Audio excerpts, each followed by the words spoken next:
Well, let me ask you about what's at the crux of this. Democrats are demanding the funding bill include an extension of the Obamacare tax credits, as we've been talking about. They're set to expire at the end of the year. More than 3/4 of the people who get health insurance through Obamacare actually live in states that President Trump won in 2024. We're talking about some 19 million people, Mr. Speaker. Can those people depend on congressional Republicans to extend those health insurance tax credits by the time they expire? We have plenty of time to figure that out because, again, it doesn't expire until the end of the year. Do you commit to that? I commit to what Republicans have always done and what we've already proven this year in the One Big Beautiful Bill, the Working Families Tax Cuts. Republicans are the ones in Congress working to improve health care access, quality, and make it cheaper. We want to bring the cost down of health care. Premiums are too high, but it's not because of Republican policies. It's because Obamacare is not working. We're trying to fix it. We've just shown in the One Big Beautiful Bill, the Working Families Tax Cut, those reforms we made to Medicaid are not cuts to Medicaid. Medicaid will continue to grow. It's just growing at a slower pace. Why? Because we got illegal aliens and able-bodied young men without dependents off of Medicaid. They were never planned to be there in the first place.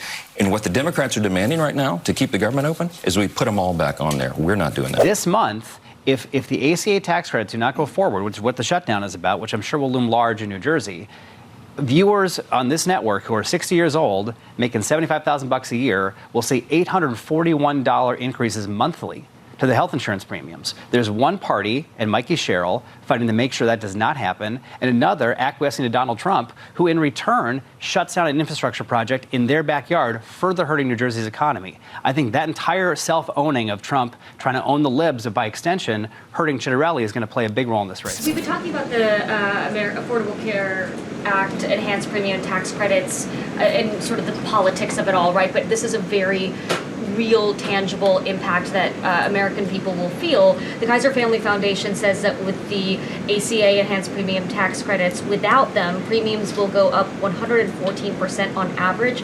19 million of the 24 million people who rely on the coverage are in states that President Trump won.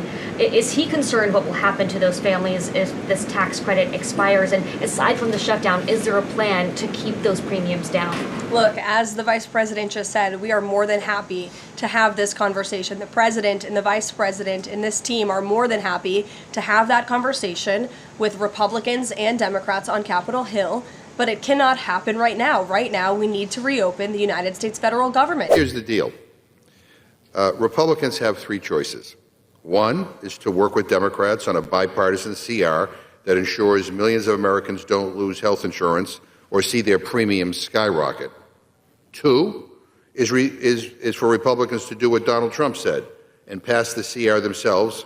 Republicans are in charge, after all. Or three, Republicans can shut down the government.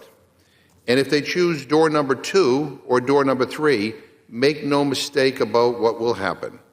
ACA tax credits will expire, and nearly 24 million people will see their premiums skyrocket by 93% on average.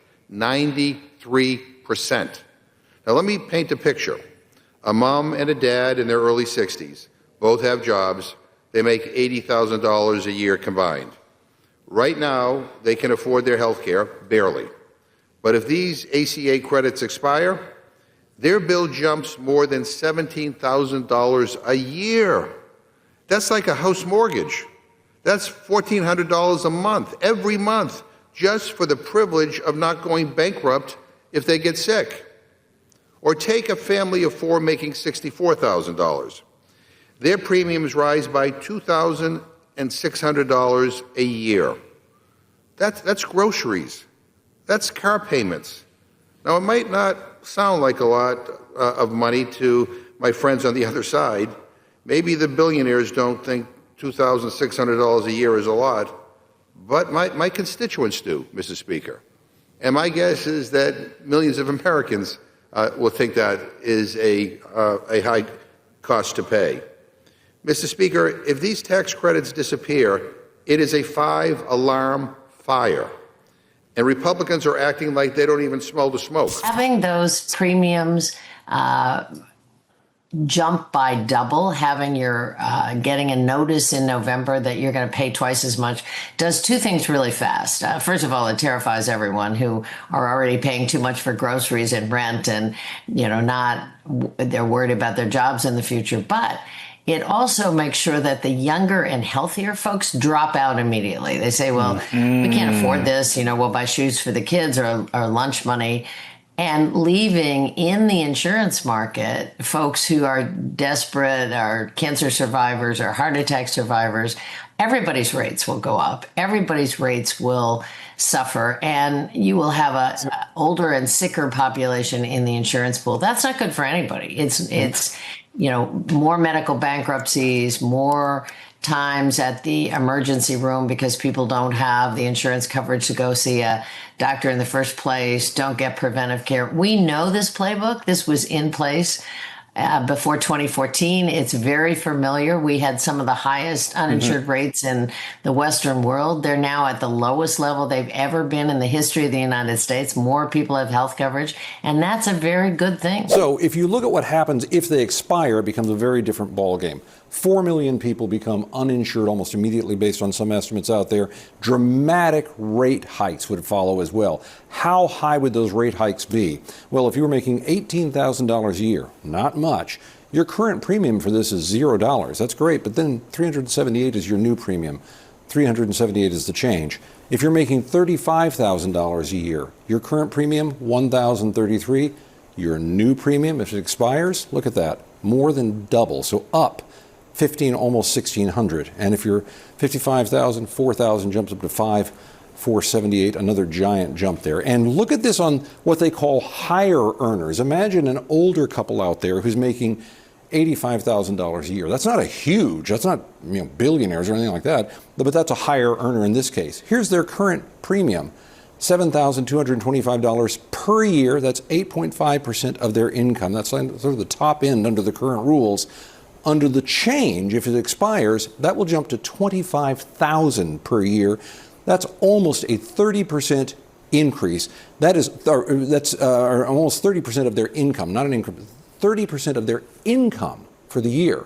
That's a tough thing if you're making $85,000 a year. Republicans are attempting to use the government shutdown as a way to shield themselves from one of the most devastating realities of the big, beautiful bill, and that health insurance tax credits are going to be cut. At the end of the day, there's really nothing that Republicans can do to stop the majority of the public from realizing that the shutdown is their fault. The job losses, the cuts in places like the education department, it's because of Republicans. It's not just about partisanship and Democrats and Republicans can't come to an agreement. This is part of Project 2025. This is part of the agenda to shrink the federal government, which goes back even down to Ronald Reagan. This is not new. George W. Bush did it. Donald Trump did it in his first term, and he's doing it even more in his second term, even though he promised that he's not going to do anything to Medicaid. He promised that he's going to replace and repeal Obamacare in his first term, never did it. He said that he has concepts of a plan for his second term.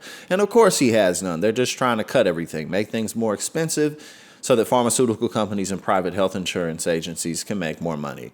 It's nothing new. It's the same old, except this type of corruption is on steroids. I mean, Donald Trump is getting $400 million private jets from Qatar, and lo and behold, they're building an airbase on American soil. This is perhaps the most corrupt administration. Well, not perhaps. This is definitely the most corrupt administration in American history. And in modern history, it's definitely one of the more corrupt administrations in the world.